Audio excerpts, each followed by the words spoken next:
আমি রাজনীতিতে ফিরবো না। আমি বলে দিয়েছি, আমি এই নষ্ট পচা জঘন্য রাজনীতিতে আমি ফিরবো না। আমি এখান থেকে গিয়েই জিডি করব। দেখেন, আমি নিজেকে সাধারণ নাগরিক মনে করি। আমি নিজে আমার নিজের গাড়ি চালাই, আমার ড্রাইভার নাই, আমি নিজেই যাতায়াত করি।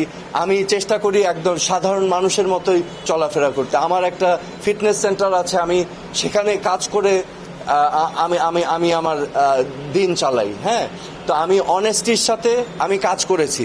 আমি যখন স্বরাষ্ট্র প্রতিমন্ত্রী ছিলাম, আমার দায়িত্ব আমি নীতির সাথে, আদর্শের সাথে, সততার সাথে আমি পালন করতে চেয়েছি।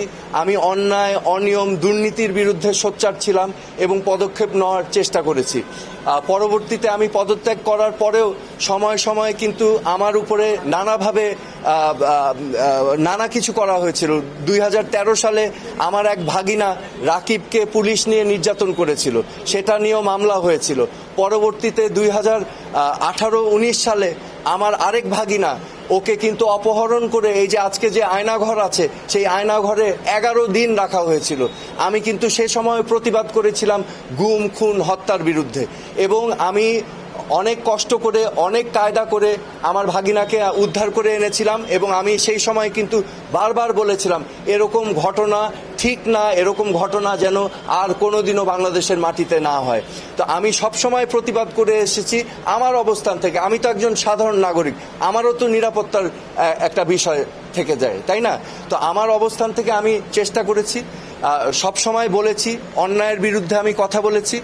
এবং বর্তমানে আমি যেটা ফিল করছি যে এখানে যেহেতু একটা পরিস্থিতি বিরাজমান আছে, এখানে বিভিন্ন মহলের থেকে স্বাভাবিকভাবে হতে পারে। আমার আরেকটা পরিচয় আছে, আমি বাংলাদেশের প্রথম প্রধানমন্ত্রীর সন্তান। তো আপনারা স্বাভাবিকভাবেই বুঝতে পারছেন যে আমি সাধারণভাবে চলার চেষ্টা করলেও এই পরিচিতিগুলো কিন্তু আমাকে ছাড়ছে না। তো সেই কারণেই আমি আমার নিরাপত্তা নিয়ে একটু শঙ্কিত, কারণ আমারও অধিকার আছে একজন সাধারণ নাগরিক হিসাবে বেঁচে থাকার। এই ঘটনা যেগুলো ঘটেছে, আমি সুস্পষ্টভাবে আগেও বলেছি, হত্যা, গুম, নির্যাতন, মানুষের গণতান্ত্রিক অধিকারকে বিলুপ্ত করা, এগুলোকে আমি কোনোদিনও সাপোর্ট করিনি। এবং আমার অবস্থান থেকে আমি সবসময় এটার প্রতিবাদ করে এসেছি যতটুকু পেরেছি আমি, কারণ আমারও নিরাপত্তার বিষয় ছিল। আমি ওনার একটা কোয়েশ্চেনের উত্তর দিই। আমি মাননীয় প্রধান উপদেষ্টা, স্বরাষ্ট্র উপদেষ্টাকে জানিয়েছি, এবং ওনার সাথে আলাপ করে আমি এখন সেনাবাহিনীর প্রধানের কাছে আমি আহ্বান করব যে আমি যখন ওই গেট দিয়ে ঢুকেছিলাম, জাহাঙ্গীর গেটে কিন্তু হাই রেজুলেশন সিসিটিভি ক্যামেরা আছে।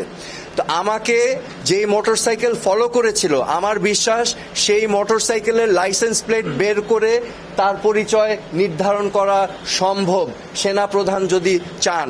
হ্যাঁ, আমি টাইমটাও বলে দিচ্ছি, আমি জাহাঙ্গীর গেট প্রবেশ করেছি 10:50 বা 51 থেকে 10:55 বা 56-র মধ্যে গতকাল রাতে। আমি সেনাপ্রধানের কাছেও জানতে চাবো এটা যেন উনিও তদন্ত করেন, কারণ আপনারা জানেন যে এখানে ঢাকা মহানগরের পুলিশ কমিশনারও ছিলেন, এখন ওনাদের এখতিয়ার নেই ক্যান্টনমেন্টের ভিতরে। তো আমি সেনাপ্রধানের কাছেও আহ্বান জানাচ্ছি এটা তদন্ত করার জন্য। আমি এখান থেকে গিয়েই জিডি করব। আমি আমার কথা স্পষ্ট, আমি বারবার বলেছি আমার রাজনীতিতে আসার কোনোই আগ্রহ নাই। এই পচা, নোংরা, নষ্ট রাজনৈতিক কালচারে আমি আসার ইচ্ছুক না।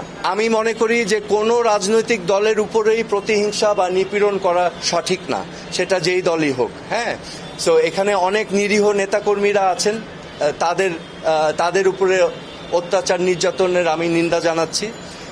পাশাপাশি আমি আওয়ামী লীগকে বলবো এবং সকল রাজনৈতিক দলকে বলবো, একটু আত্মসমালোচনা এবং আত্ম উপলব্ধি করে অনুশোচনাটা খুবই প্রয়োজন ভবিষ্যতে এগিয়ে যাওয়ার জন্য। আমি রাজনীতিতে ফিরবো না। আমি বলে দিয়েছি, আমি এই নষ্ট, পচা, জঘন্য রাজনীতিতে আমি